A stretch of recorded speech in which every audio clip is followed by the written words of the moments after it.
anzala sakinata ala qulubil mu'minin wa anzala dhiyaqa ala qulubil munafiqin wal kafirin. Asyhadu an la ilaha illallah al-malikul haqqul mubin. Asyhadu anna Muhammadan abduhu wa rasuluh al-mab'utsu rahmatan lil alamin. Allahumma salli wa sallim ala Muhammad wa ala alihi wa sahbihi wa man tabi'a hudahu amma ba'd. Ibu-ibu, bapak-bapak, saudara-saudara, jamaah salat subuh Masjid Al-Mustaghfirin yang insyaallah dirahmati oleh Allah. Pada pagi hari yang cerah ini kita bisa bersilaturahim dalam rangka untuk thalabul ilmi, menambah wawasan, walaupun mungkin Bapak Ibu sekalian sudah tidak asing lagi dengan materi yang akan saya sampaikan ini. Memenuhi undangan dari panitia atau takmir Masjid Al-Mustaghfirin ini untuk ngajian pagi Ahad pagi ini saya akan menyampaikan tentang transfer pahala menurut tarjih. Ya, karena menurut tarjih nanti menurut pemahaman dari tarjih Bapak sekalian.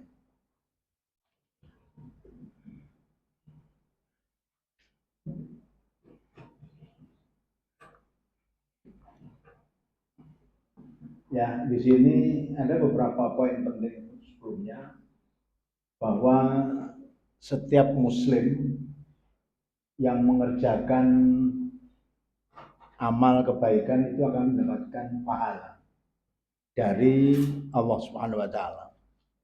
Orang yang bersedekah, orang fakir miskin, orang yang berpuasa, orang yang berzakat dan seterusnya tentu akan mendapatkan pahala dari perbuatan baik itu sendiri.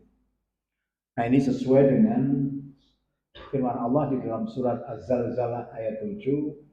A'udzubillahi minasyaitonir rajim. Wa may ya'mal mithqala dzarratin khairan yarah.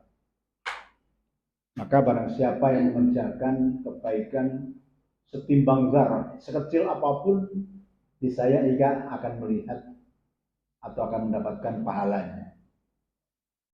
Nah, kemudian sedikit problem, ini bukan problem tapi ini ketika seseorang sudah mengantongi kebaikan, apakah kebaikan itu bisa dihadiahkan kepada orang lain? Nah, ini hadisnya dari Abdullah ibnu Abbas ini. Nah, inti dari hadis ini adalah bahwa ada tamu seorang wanita dari suku Khos'an yang minta fatwa kepada Rasulullah SAW. Intinya adalah tentang pelaksanaan haji. Nah, waktu itu perempuan ini yang minta fatwa pada Nabi ini bertanya bahwa orang tuanya itu sudah sangat renta, sudah tidak lagi mampu duduk lama di kendaraan. Dia masih hidup, tetapi sudah renta, sudah sepuh, sehingga tidak bisa lama duduk di kendaraan. Maka kata wanita itu, apakah boleh saya menghajikan orang tua saya yang sudah renta itu? Kata Nabi, boleh. Jadi boleh.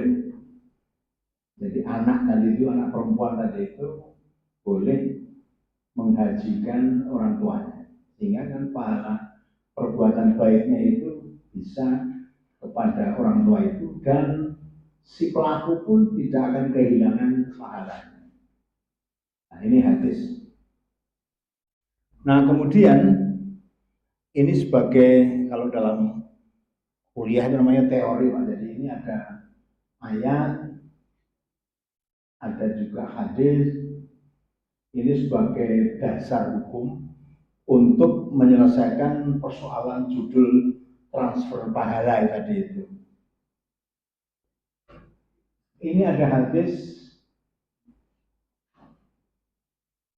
dari Imam Muslim, riwayat Imam Muslim mengatakan begini, idza mata ibnu Adam in qata'a amaluhu illa min talatin. Shadaqatin jariyatin au ilmin yuntafa'u bihi au waladin sholih yad'u lahu. Jadi kalau orang itu sudah, anak Adam sudah meninggal, sudah wafat, maka terputus amalnya karena sudah wafat, kecuali 3 perkara. Pertama, sedekah jariyah atau sedekah yang terus mengalir pahalanya, ilmu yang bermanfaat, atau anak soleh yang selalu mendoakan orang tuanya. Ini hadis yang pertama. Jadi kalau sudah wafat, sudah terputus amal kita kecuali 3 ini. Yang kedua, ini Quran Al-Najm ayat 39. Wa alaisa lil insan illa ma sa'a. Bahwasanya seseorang manusia tidak memperoleh selain apa yang telah diusahakannya. Jadi orang mendapatkan sesuatu pahala balasan karena usahanya itu. Di An-Najm 39. Kemudian ditambah lagi dengan sabda Rasul, inna min atyabima akala rajulu min kasbihi wa waladuhu min kasbihi. Sesungguhnya sebaik-baik apa yang dimakan oleh seseorang adalah dari hasil usahanya sendiri, dan sesungguhnya anaknya adalah hasil usahanya. Maksudnya keberadaan anak itu adalah karena ada bapak dan ibunya. Nah, inilah ada hadis dan ayat Quran yang dijadikan sebagai dasar untuk kita melihat transfer pahala itu.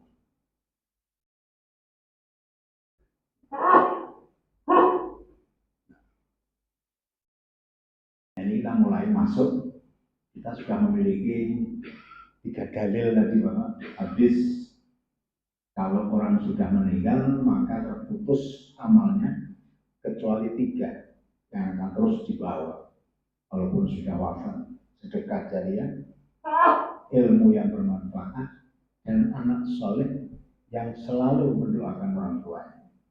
Yang kedua, ayat Quran An-Najm 39, wa alaisa lil insan illa ma sa'a.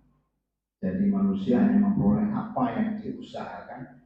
Dan ketiga, hadis bahwa anak itu adalah hasil usaha dari orang tua itu, bapak ibu itu.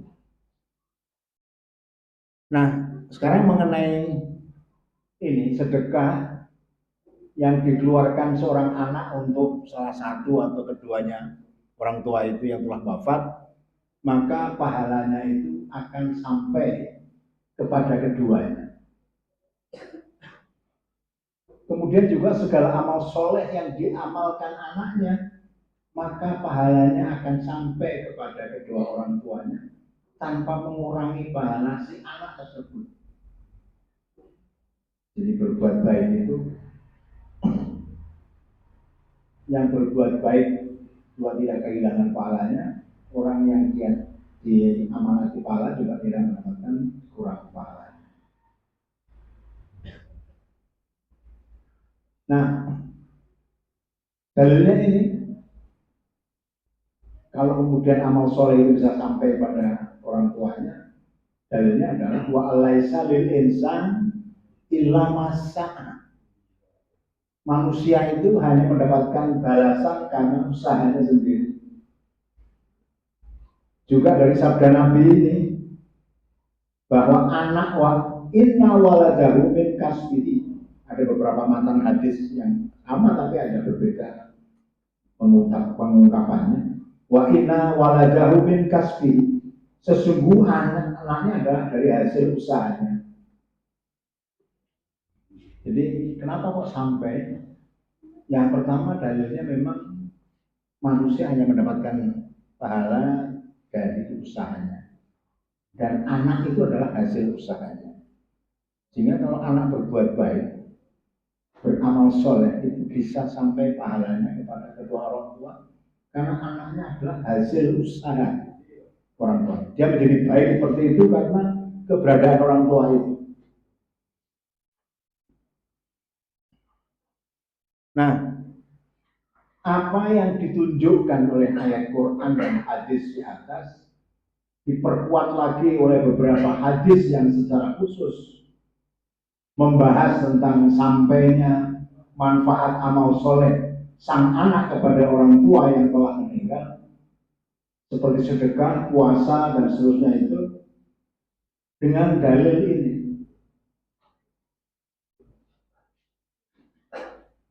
Ini ada beberapa dalil yang berkaitan dengan anak terhadap orang tua. Jadi ini ada seseorang yang berkata kepada Nabi bahwa ibunya itu telah meninggal mendadak dan belum berwasiat. Tetapi orang itu mengatakan, saya berbaik sangka bahwa kalau orang tuaku atau ibuku itu bisa berbicara, bisa bersedekah, tentu dia akan bersedekah. Apakah kalau saya bersedekah untuk ibuku, dia mendapatkan pahala? Dan juga saya mendapatkan pahala? Kata Nabi, ya. Maka orang itu kemudian bersedekah. Intinya itu.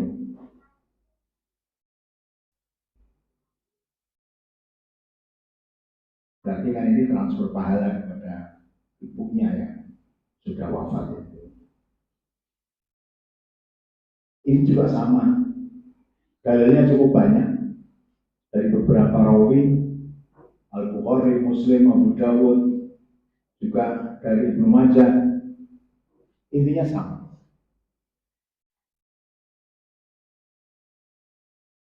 Dengan yang di awal tadi, hanya berbeda rawinya di sini.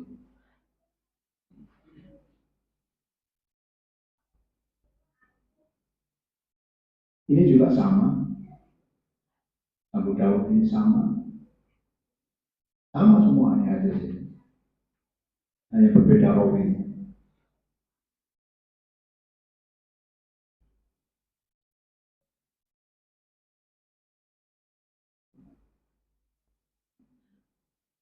Ini dari Ahmad, sama semuanya, intinya sama.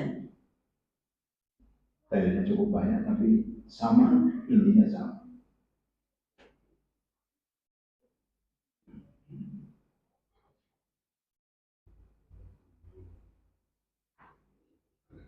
Ya, ini juga sama, bahwa orang tuanya, bapaknya meninggal, dan meninggalkan harta, dan dia belum berwasiat. Apakah bisa menghapus dosanya kalau aku bersedekah untuknya? Ya, kata Nabi. Jadi intinya anak dan orang tua ya. Nah,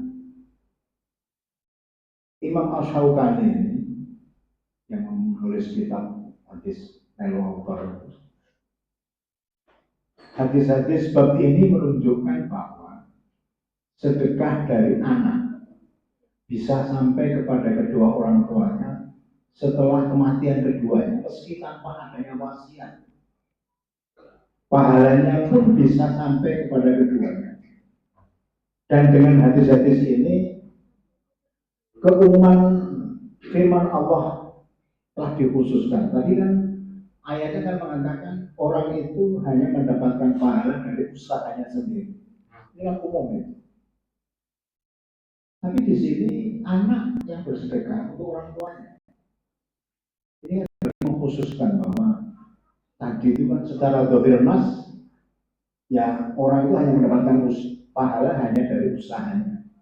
Ini anak bersedekah untuk orang tuanya itu sampai. Dalilnya kan ini tadi, An-Najm 9. Ini kan umum ini. Tetapi kemudian dikhususkan dikhususkan bahwa anak kepada orang tua. Nah, tetapi, nah ini ya yang harus dipahami. Di dalam hadis tersebut hanya menjelaskan sampainya sedekah anak kepada kedua orang tua. Dan telah ditetapkan pula bahwa anak merupakan hasil usaha orang tua. Sedangkan yang selain dari anak, maka menurut dohir ayat Al-Quran tadi itu, ya karena kalau secara dohir, Nas An-Najm 39, bahwa orang hanya mendapatkan pahala dari usahanya sendiri.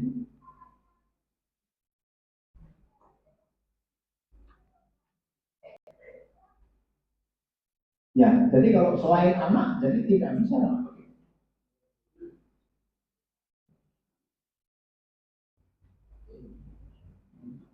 Jadi selain anak kepada orang tua berarti tidak bisa. Kalau kita menggunakan ayat tadi itu.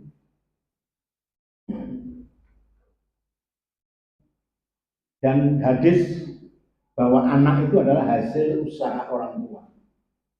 Jadi di situ hadis-hadis yang kita pelajari semuanya bicara mengenai anak dan orang tua. Maka kalau begitu selain anak menggunakan ayat An-Najm 39 ya tidak sampai kalau selain anak.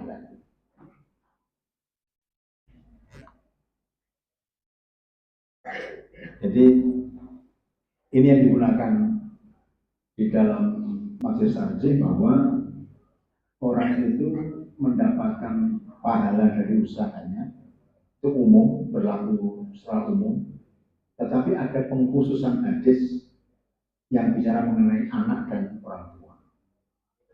Kenapa kok pahala anak, sedekah anak, amal soleh anak bisa sampai pada dua orang tuanya? Karena anak itu adalah hasil usaha orang tua.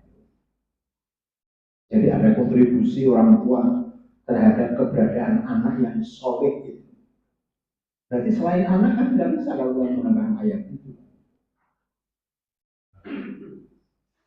Nah, misalnya ini Pak problemnya ada pembacaan Quran, Yasin, Al-Fatihah pada orang yang sudah meninggal, maka tidak sampai karena semua riwayat itu hanya menyebutkan tentang sampainya pahala sedekah anak kepada orang tua.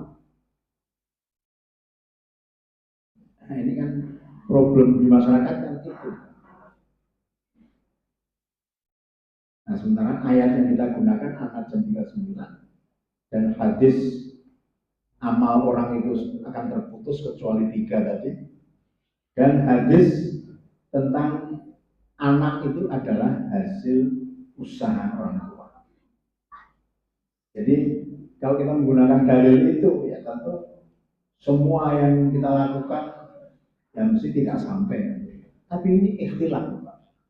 Tapi kalau tarjih pemahamannya ini. Tapi kalau kita sudah bicara mengenai pemikiran hukum, nah ini ikhtilaf ini. Tentang bacaan ayat Quran, bacaan Yasin, bacaan Al-Fatihah. Bisa enggak ini sampai pada orang yang dimaksud? Kalau tidak ada hubungan anak dan orang tua. Ini ikhtilaf. Tapi tarjih menggunakan dalil ini.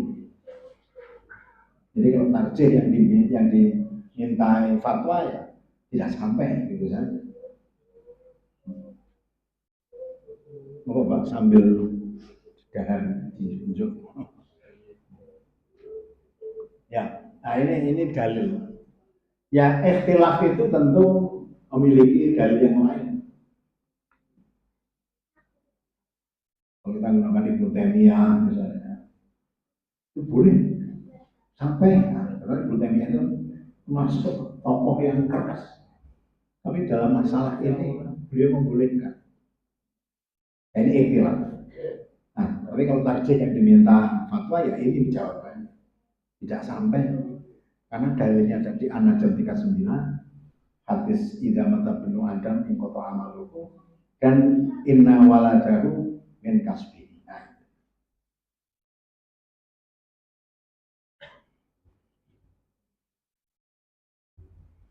Nah, karena ini Ibnu Katsir, pengarang kitab tafsir Ibnu Katsir itu mengatakan begini, kalau dosa itu tidak bisa dipindahkan, maka ganjaran pun juga tidak dapat dipindahkan kepada orang lain kecuali apa yang didapat dari hasil usahanya sendiri.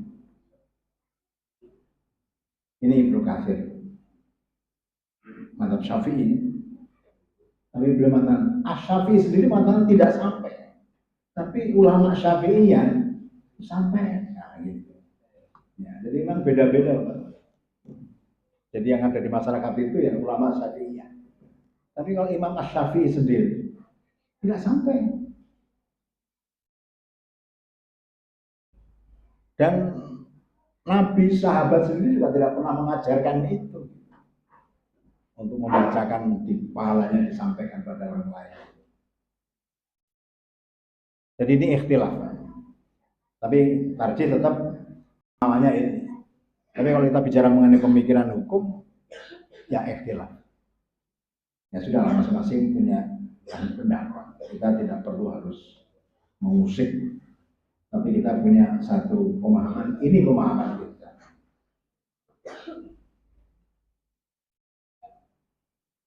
Nah, jadi ini yang biru ini saya agak beda.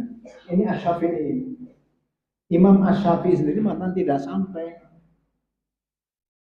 Pahala membaca Al-Quran itu tidak akan sampai pada si mayit.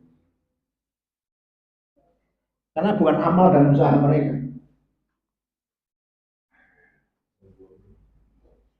Nah itu prinsipnya itu. Karena bukan usahanya sendiri. Nanti akan ada beberapa pengecualian.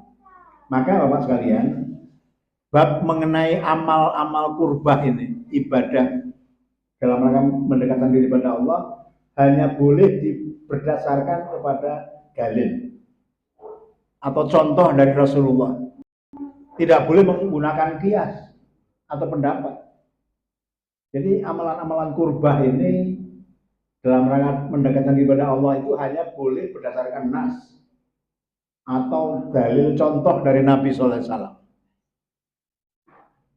Karena ini ibadah, jadi harus berdasarkan nas, dalil yang jelas. Nah ini Muhammadiyah. Saya kutip ini Muhammadiyah di Suara Muhammadiyah. Ya intinya seperti tadi itu. Intinya ya, kalau bukan amalnya sendiri ya tidak akan diterima. Kecuali tadi beberapa hadis mengkhususkan anak kepada orang tua. Jadi itu yang mengkhususkan keumuman ayat 39 An-Najm tadi itu, ada beberapa hadis yang mengkhususkan anak terhadap, tapi semuanya bicara mengenai anak dan orang tua, anak dan orang tua. Tidak ada yang lain. Nah ini dari Muhammadiyah ini. Yang intinya ya seperti tadi, tetap tidak. Kalau bukan usahanya maka tidak akan sampai. Tapi kalau anak terhadap orang tua sampai. Tapi bukan orang lain pada orang lain.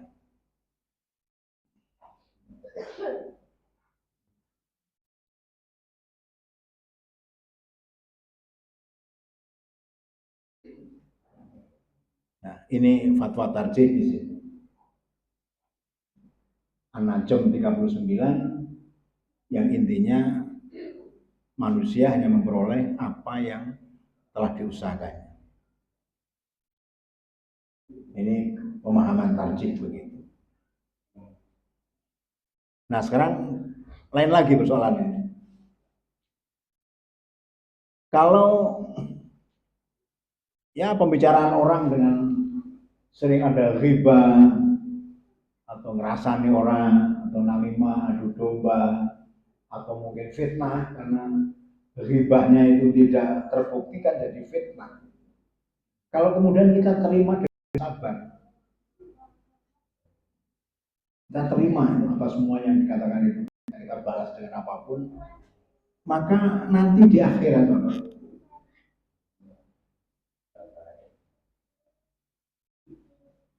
nanti di akhirat orang itu menjadi apa? Bangkrut di akhirat. Bangkrut apanya? Amalnya itu bangkrut. Karena untuk membalas dosa-dosa dia kepada orang-orang yang telah difitnah atau diribah atau diadu domba dan seterusnya itu. Karena pahalanya sudah ditransfer pada orang yang dihina, difitnah, diadu domba itu. Kalau nanti belum cukup, pahalanya orang yang fitnah itu belum cukup untuk menutupi kekurangan dosa dia itu, maka dosanya orang yang difitnah akan dilimpahkan pada dia. Jadi kalau belum impas, maka dosanya orang yang difitnah tadi itu, yang tidak membalas tadi itu, ditransfer kepada orang yang memfitnah. Jadi ini yang di dalam hadis disebut dengan orang yang muflis. Ini hadisnya dari Abu Hurairah tentang muflis. Pertanyaan Nabi itu muflis itu apa? Muflis itu kalau bahasa ekonomi bangkrut artinya. Orang yang muflis artinya orang yang bangkrut. Kalau ekonomi, bahasa ekonomi. Tapi ini Nabi bertanya pada sahabat, atadruna mal muflis. Nah, kalau sahabat menjawab orang muflis ya orang yang nggak punya uang, tidak punya harta benda itu muflis, bangkrut ya. Tapi Nabi beda memahaminya.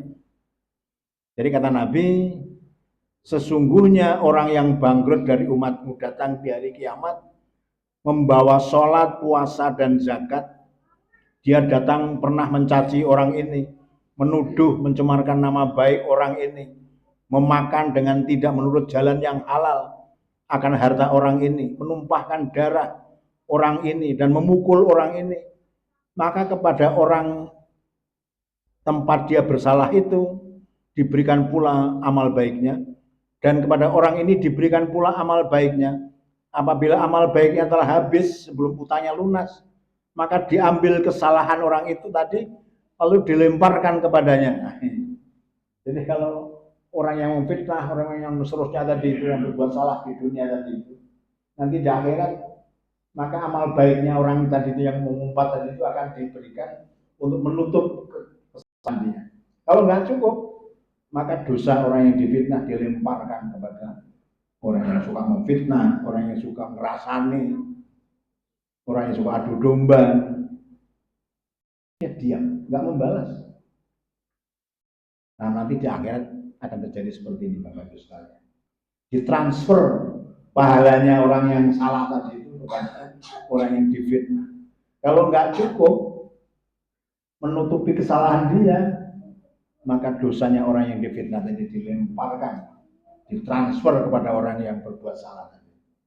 Maka masuk neraka kan kata Allah, Rasul. Dilemparkan ke neraka. Nah ini namanya transfer ini, ya, ditransfer. Jadi nanti di akhirat ditransfer itu. Orang-orang yang suka memfitnah, orang yang suka ngerasani, orang yang suka adu domba, orang yang makan harta orang lain dengan cara tidak halal, dan seterusnya tadi itu. Maka nanti di akhirat dia punya pahala, dia juga berbuat baik, samping dia mengumpat, tapi juga pernah berbuat baik. Maka pahala dia nanti itu akan untuk menutupi dosanya dia pada orang lain. Kalau nggak cukup, maka dosa orang yang difitnah ditransfer kepada orang yang memfitnah tadi, kemudian dilemparkan ke neraka kata Rasul. Ini hadisnya mengenai arti muflis ini. Jadi muflis itu kalau secara ekonomi ya orang yang nggak punya harta. Tapi kata Nabi, orang muflis, orang yang bangkrut di hari kiamat ya tadi orang-orang yang suka mengumpat, mengadu domba, ngerasani, memfitnah, dan seterusnya tadi itu. Nanti di akhirat akan bangkrut karena habis pahalanya kan. Kalau nggak cukup malah dia ketimpa dosa orang lain, ditransfer pada dia. Nah, ini transfernya di situ. Nah sekarang mengenai transfer pahala orang yang masih hidup dalam Islam ini.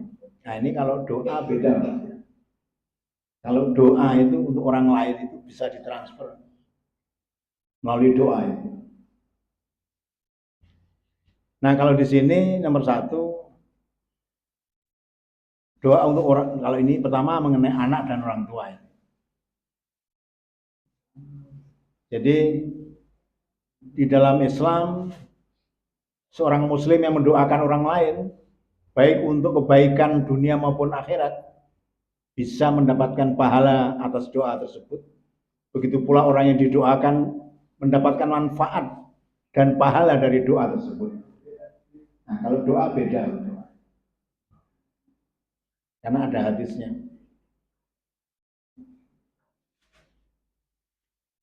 Nah ini hadisnya Bapak mengenai doa itu bisa ditransfer kepada orang lain sama muslim. Kata Nabi di sini,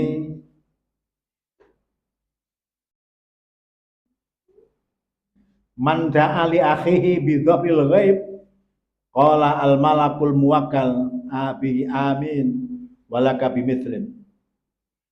Doa seorang muslim untuk saudaranya tanpa sepengetahuan orang yang didoakan adalah doa yang mustajab. Kalau bapak-bapak berdoa itu bukan hanya untuk diri sendiri, tapi juga mendoakan tetangga, guru, murid dan seterusnya itu tanpa sepengetahuan mereka. Ini doa ini mustajab. Jadi kalau kita berdoa itu ya tidak hanya untuk kita sendiri, tapi juga kita mendoakan kepada sesama kita, tetangga kita, saudara-saudara kita, guru-guru kita, teman-teman kita doakan tanpa sepengetahuan mereka, maka itu mustajab kata Nabi. Dan di atas kepalanya ada malaikat yang ditugaskan untuk mengatakan amin. Semoga Allah memberi balasan yang serupa untukmu. Jadi kita mendoakan kebaikan, kita mendapatkan kebaikan. Dan itu manfaat bagi orang lain. Itu doa beda. Sama doa.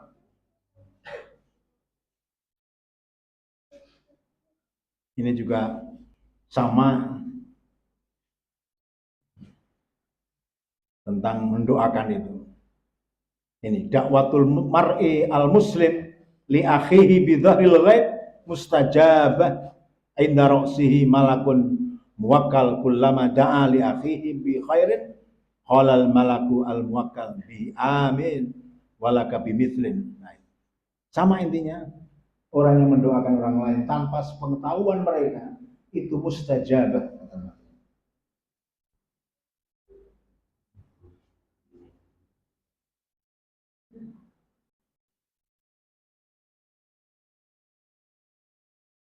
Nah, sekarang mengenai perselisihan ulama dalam masalah kirim pahala ini. Para ulama berselisih pendapat mengenai boleh atau tidaknya kirim pahala pada mayit. Apakah sampai ataukah tidak? Ini ada dua pendapat Bapak sekalian. Pertama, setiap amalan soleh yang dihadiahkan untuk mayit, maka pahalanya akan sampai. Contohnya kirim pahala bacaan Quran, puasa, sholat, dan ibadah lainnya. Pertama itu. Membolehkan. Yang kedua ini, setiap amal soleh yang dihadiahkan untuk mayit itu sampai, namun yang hanya berdasarkan dalil. Jadi tadi mengatakan bahwa perbuatan untuk mendekatkan diri pada Allah harus berdasarkan dalil. Jadi kalau yang pertama itu mengatakan sampai, yang kedua ini sepanjang ada dalil.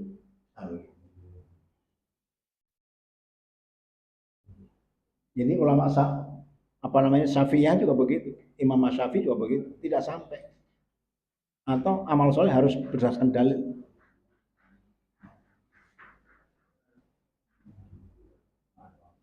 Jadi terjadi pengiriman pahala ini khusus ada dua pendapat, sampai tapi harus ada dalil. Sampai atau tidak harus ada dalil. Yang pertama ini amal soleh bisa dihadiahkan, termasuk pahala baca Al-Quran. Cuma ada yang mencoba menengahi ini. Kalau seseorang sudah berbuat baik, maka dia bertawasul dengan perbuatan baik itu untuk dihadiahkan kepada temannya atau sahabatnya atau siapa saja. Jadi dia bertawasul dengan amal baik. Seperti kasusnya Ashabul Kahfi ketika tertutup batu itu kan. Terus mereka kan berdoa dengan amal soleh mereka, bertawasul dengan amal soleh, dan dikabulkan oleh Allah. Jadi ini tawasulnya dengan amal soleh, dihadiahkan kepada dengan sedekah ini, maka saya sampaikan kepada teman saya, dan Allah menerima pahala kebaikan ini, misalnya begitu. Tapi setelah kita berbuat baik, terus kita bertawasul dengan perbuatan baik kita untuk kepada orang lain. Ada yang begitu.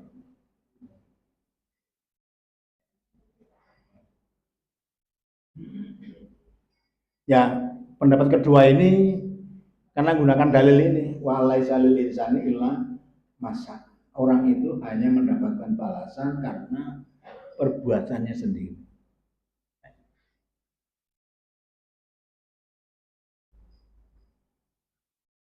Yang kedua ini, bahwa ketika anak Adam ini wafat, ya terputus. Kecuali 3 amal sedekah jariyah, ilmu yang bermanfaat, dan anak soleh yang mendoakan. Ini yang tidak akan terputus. Nah, sekarang amalan apa yang sampai pada mayit? Tapi di sini kebanyakan haji atau umroh. Tapi ini juga kasusnya anak sama orang tua yang menghajikan orang tua.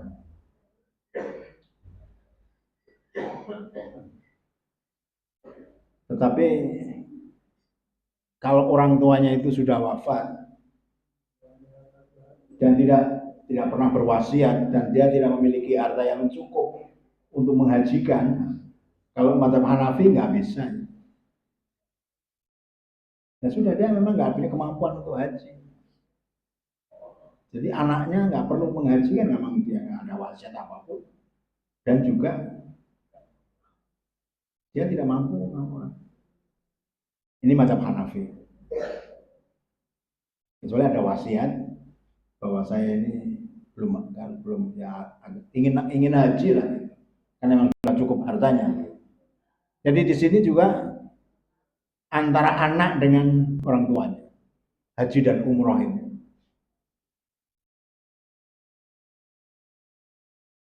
Ini juga riwayat lain mengenai seorang perempuan yang bertanya pada Nabi,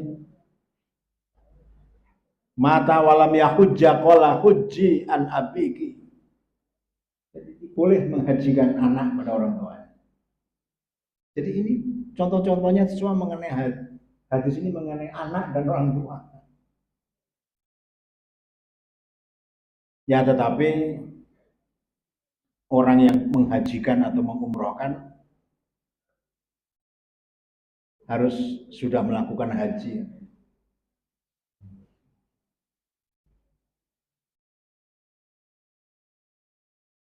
Ini jadi boleh menghajikan atau mengumrohkan orang tua itu boleh. Tetapi harus umroh dulu atau setelah haji dulu, maka ibda binafsik. Mulai dari dirimu. Nah, ini didukung hadis ini. Ini hadis ini adalah bahwa kalau kita akan menghajikan orang tua kita, ya kita harus haji dulu. Faj'al hadi an nafsika summa jud an subrumah. Jadi intinya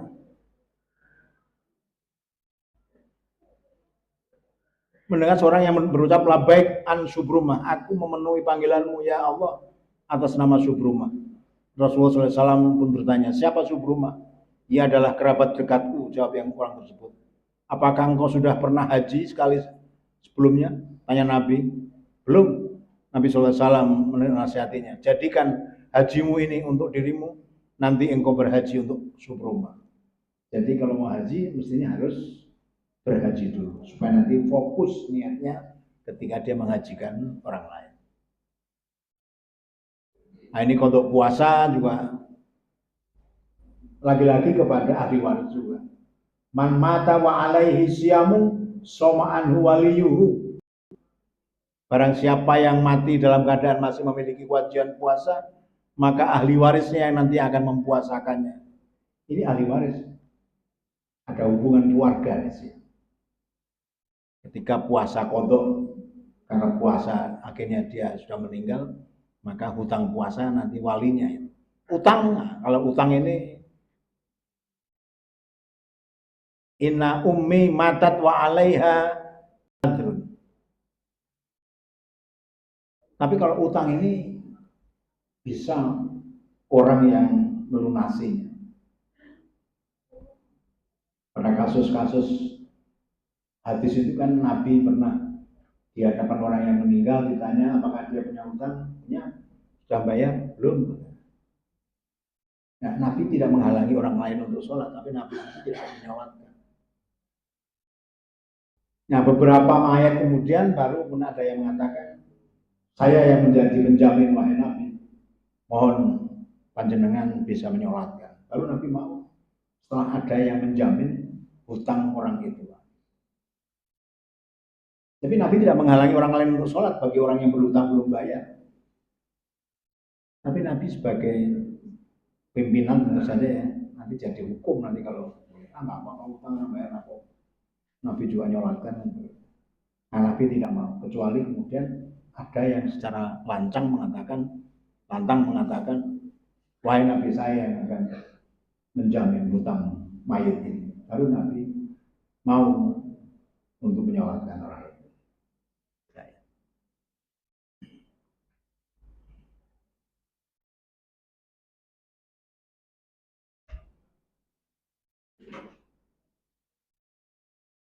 Mengenai sedekah ini ada yang mengatakan sesuatu yang bisa diwakilkan, bisa ditransferkan kepada orang lain.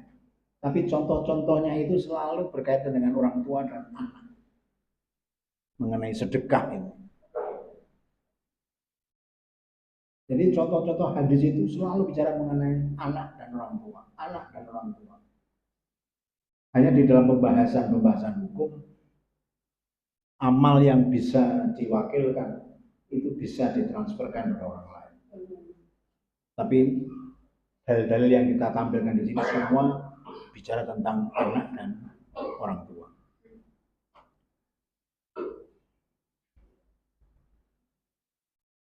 Nah ini amalan soleh anak juga akhirnya kan. Kalau dalil umumnya kan ini, dalil umumnya. Orang hanya mendapatkan pahala dari apa yang diusahakan. Tetapi dalam hadis yang lain bahwa meskipun sudah meninggal, amalnya tetap bisa mengalir ketika sedekah jariah, ilmu yang bermanfaat atau anak yang soleh yang selalu mendoakan orang tua. Karena anak adalah hasil usaha orang tua. Jadi semuanya bicara itu. Jadi kalau tarjih ditanya ya itu jawabannya.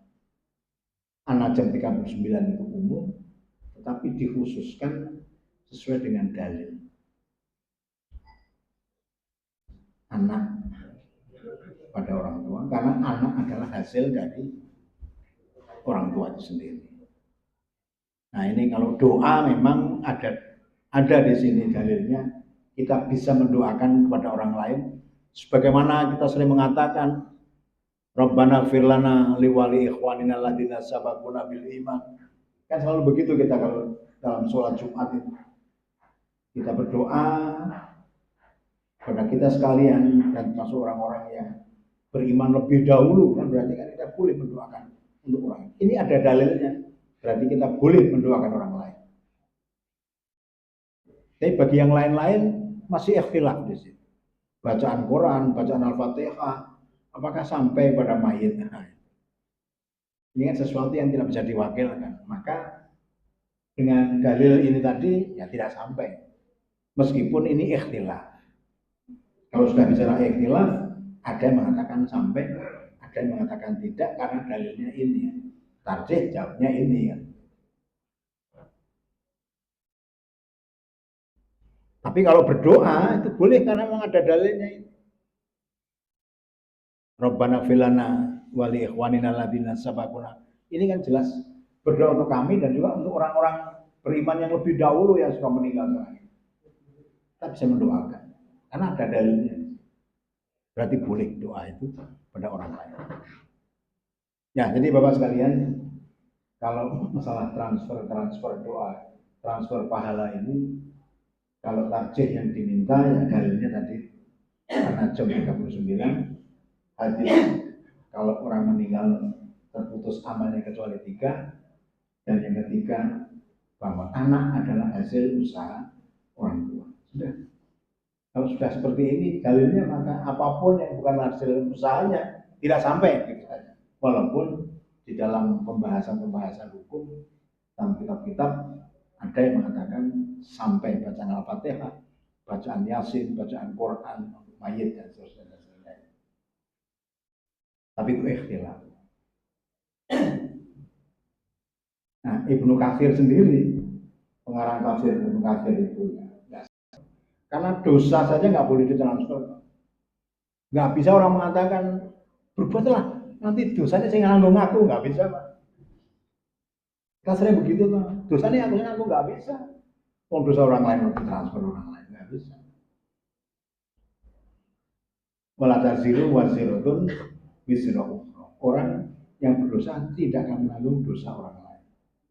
Maka Islam tidak mengakui adanya dosa warisan.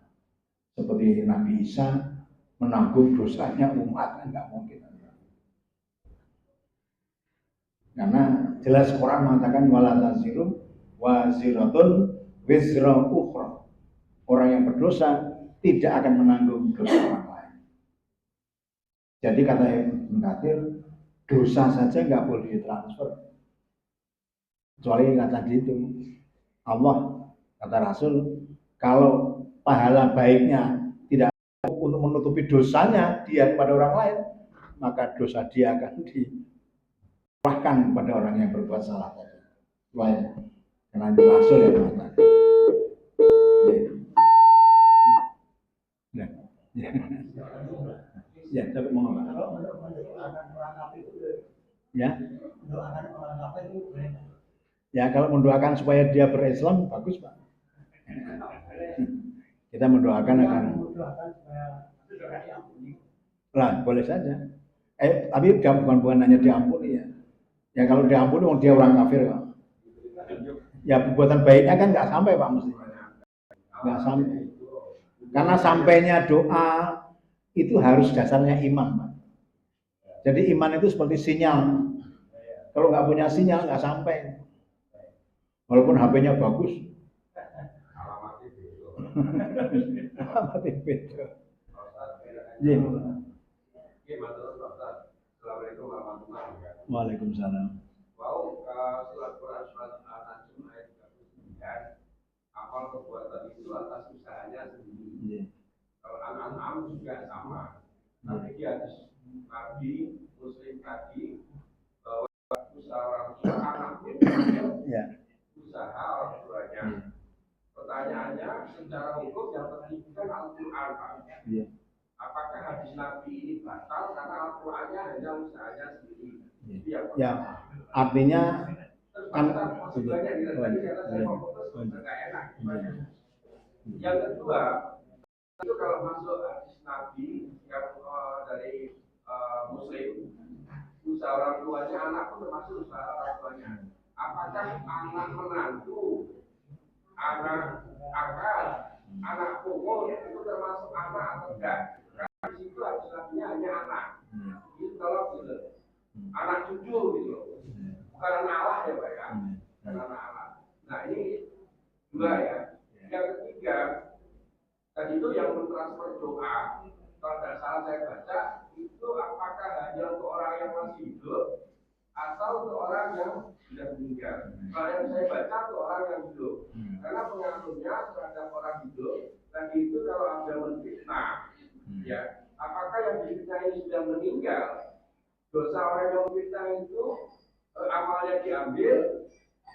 atau doanya yang ditransferkan. Nah ini ada 3. Mungkin mudah-mudahan bisa mencerahkan saya. Terima kasih. Assalamualaikum warahmatullahi wabarakatuh. Terima kasih Bapak. Jadi hadis itu kan punya fungsi Pak. Quran itu memang sumber hukum, tapi hadis itu berfungsi menjelaskan, mentaksis, yang mujmal ditaksis, mengkhususkan. Jadi fungsi hadis itu banyak Pak. Dalam ilmu hadis itu banyak. Jadi kalau ketika Quran mengatakan umum dan hadis itu mengkhususkan hanya orang tua, anak dan orang tua, jadi itu sah karena memang hadis itu berfungsi menjelaskan atau mungkin membatasi yang umum menjadi dibatasi, yang umum menjadi khusus. Itu hadis, itu fungsi hadis. Jadi bisa saja bahwa Quran yang umum tadi Rasul dan mentaksis dikhususkan hanya untuk anak dan orang tua, begitu. Terus yang kedua, saya jadi ngapal Pak. Ya, jadi memang kata-kata anak itu bisa umum Pak ya, bisa saja jadi anak pungut ya. Sepanjang memang anak ini kemudian digolong entah sama orang tua tadi, itu menjadi usaha orang tua terhadap anak angkat tadi itu Pak. Secara nasab dia mungkin orang lain, tapi karena dia diambil oleh orang tua, dididik, dan kemudian dia menjadi orang yang baik, maka itu bisa menjadi anak yang hasil usahanya itu. Dia menjadi baik karena usaha orang tua. Ya kalau anak menantu, ya dia sudah jadi besar Pak dia. Ya tapi artinya ketika kita ikut terlibat untuk mendidik orang itu dan berbuat baik, insya Allah dia masuk bagian dari usaha orang tua itu. Nah kemudian yang ketiga Bapak? Yang ketiga itu berkenaan dengan doa. Ya, kalau menggunakan ayat Quran tadi itu Pak, waladzina ja'u min ba'dihim yaquluna rabbana ighfir lana wa li ikhwanina alladzina sabaquna bil iman. Ini kan artinya sudah berlalu Pak, orang sudah meninggal. Untuk kami yang masih hidup dan juga untuk saudara-saudara kami muslim mukmin yang sudah meninggal lebih dahulu, mudah-mudahan diampuni oleh Allah. Nah gitu misalnya gitu. Jadi ini hadis ayat ini bisa untuk orang hidup dan bisa untuk orang yang sudah meninggal. Karena ada kata-kata wali ikhwanina alladzina sabaquna bil iman. Berarti kan sudah berlalu Pak ini. Untuk kami, untuk kita, dan juga untuk orang-orang yang sudah meninggal dahulu dan mereka beriman pada Allah. Nah, gitu. Jadi ini untuk yang hidup dan yang mati. Tadi yang berkenaan dengan anak Pak. Anak menantu itu kan ada karena usaha orang tuanya terhadap anaknya sendiri. Ya. Makanya dia ada menantu. Kalau anak kita nggak kita usahakan, menantu itu nggak akan dapat. Itu tanpa. Ya. Tadi itu kalau Ustaz masih ragu-ragu, anak menantu boleh nggak kalau doakan itu? Ya kalau makan siapapun boleh Pak. Kan nanti kalau doakan kan amalnya. Ya amal sedekahnya pun bisa kalau sesuatu bisa diwakilkan. Jadi sedekah itu bisa Pak, menyampaikan mayat itu. Bisa. Perbuatan baik itu bisa sampai pada orang tua. Jadi mendapat ini ambil dua itu yang terakhir tadi Pak Ustaz. Kalau dia mendoakan orang yang sudah meninggal, ya, ini kan artinya kita mengirimkan doa amalan lah kira-kira yang lain ya. Iya. Yang sebelumnya yang muslimin dan muslimat. Iya. Nah, artinya kalau itu tadi yang saya tanyakan, kalau yang meninggal itu dulu saya fitnah, artinya kan amalan saya untuk orang yang sudah meninggal itu. Iya. Ya, tapi nanti proses di akhirat Pak. Jadi nanti prosesnya di akhirat. Jadi ketika nanti mereka mati, nah baru ternyata dia masih punya dosa pada saudaranya sudah meninggal ini.